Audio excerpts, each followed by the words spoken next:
are in. It's free. I got it out. I got it out. I got it out. Yes, yes. Yeah. I can't believe it actually worked. I am beyond shocked. But cooked it. Basically, I put it in that, obviously. Cooked it at 500. And I let it be in there for about 25-30 minutes. Brought a whole lot of mittens out. I told you my Avengers was gonna suit me. But when I got it out, obviously, towels, anything, to try to barricade around it because I didn't want to burn myself. But basically, all I did was wrap it up and just started hammering at all angles as I could.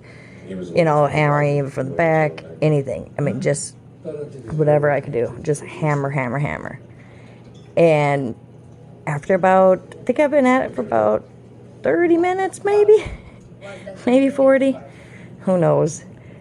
All I can say, though, it worked. It worked.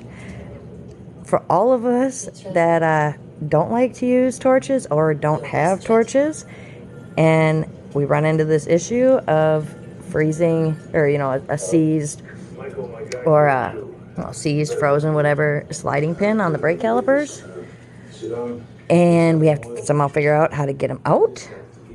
Well, now we have a solution. Not only was mine seized, and frozen, but mine actually had already snapped from just trying to get this off. So, yeah, I was curious to see if it could actually work if you cooked it. And, yeah. Everyone else thought I was crazy. My kid didn't want to be out here while I did it because she thought I was going to blow up the house, which I don't understand why. But yeah, I'm surprised my kids didn't wake up, because the minute that thing came out, I lost it. Yeah. But, sorry, my phone kept breaking up as far as me trying to record it. So, yeah, I guess I explained it. But I originally tried to catch it with the vice grip, and that was not working. And so I just kept hammering away, around it.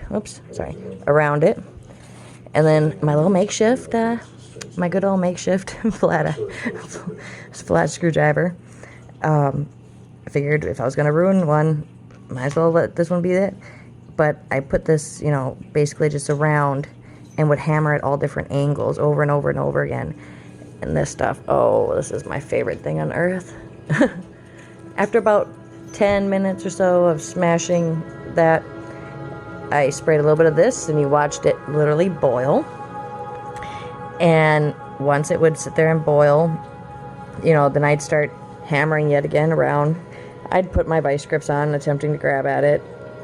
They just kept slipping off because my bolt was just too broken, as far as you couldn't really get a good solid grip on it.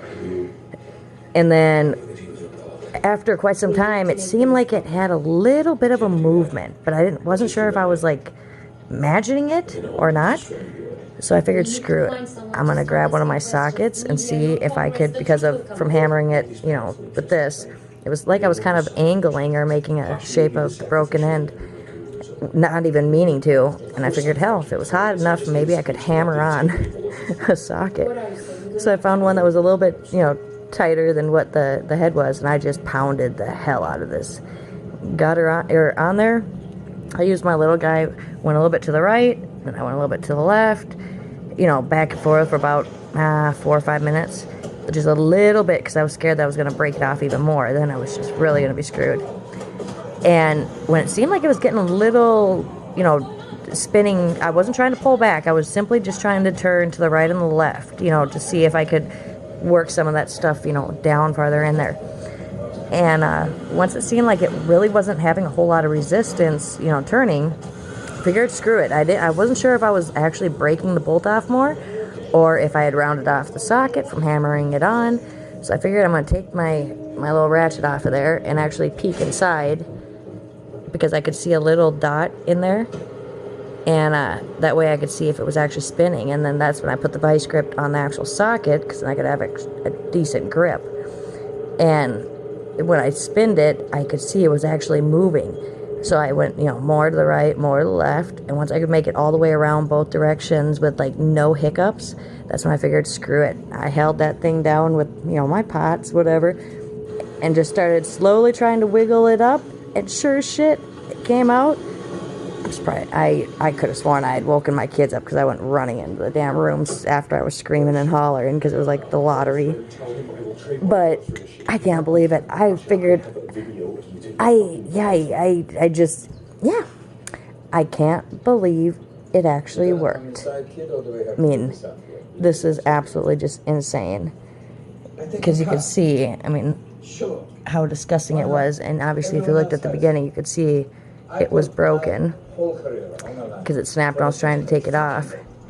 And mind you, it even snapped the bits, the tip of my, I tried using earlier the bolt extractor deals, whatever, the real good one. And yeah, it actually, there was enough resistance, it actually just destroyed my $35 tip removal, which I'm not too happy about, but whatever. It's out. I can't believe it's out, but it's out. And my oven doesn't actually smell that bad. But I will say, fair warning, when you're cooking it, I put the vent on because, man, after about like 4 minutes in there, the house was starting to smell weird. And that could be, who knows, combination of whatever type of metal the stupid thing is, or it could be, oil, dirt being cooked in there along with the grease and, all the different penetrating oils and everything. I tried to spray on it. But it will stink in the house. But my actual inside of my oven actually does not smell too bad. And it did not, nothing caught on fire. So that's good. I kept checking on it. And yeah, so for all of us who don't like, say, torches or don't own torches, and if you're stubborn enough and determined enough, like I was, you can actually cook the break deal in the regular old oven at 500 degrees. That's what at least I did mine at. I figured, hell, it was the highest my oven could go. So 500 degrees, and I figured I was going to start at basically 25-minute increments.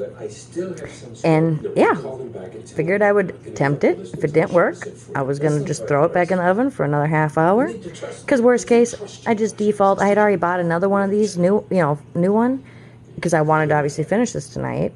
But sure enough, when get it out here, when my dad was nice enough to bring it out here, it didn't have the boots, and I needed the boots, and it didn't have the stupid little rubber piece that goes at the end on the new bolts, and they don't sell them at the stores by themselves, it turns out.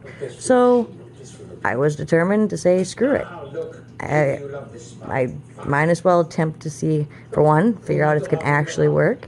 For two, well, if I can get that out, I'll clean this all up, and I'll return the other one, because it's ridiculous what they charge for this shit. And I'll just figure out how the hell I'm going to get my hands on another pair of rubber boots. And yeah, so I hope this actually helps somebody, because I had been searching and searching. My kid thought I was crazy. I actually thought it was crazy. I actually posted this on Snap, or a question that I was going to do it. Everyone else on there thought I was crazy to even contemplate cooking it.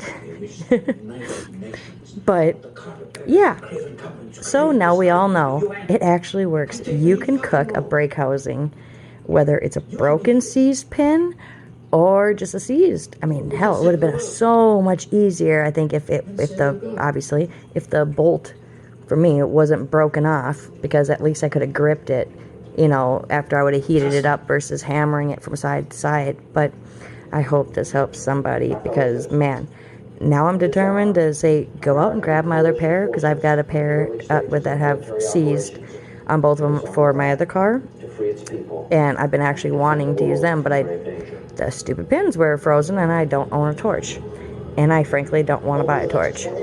Now I know I'm going to actually go out there and cook them and break them free. But hope this helps everybody. Just a tip for everyone. But yeah, chances are my socket bit is probably ruined, but I really don't care. Plus, it's a Craftsman, so whatever, lifetime warranty. I just got to figure out how the hell I'm going to get, it out. Well, I should be able to get it out. 6 weeks But after the invasion. good luck, everybody.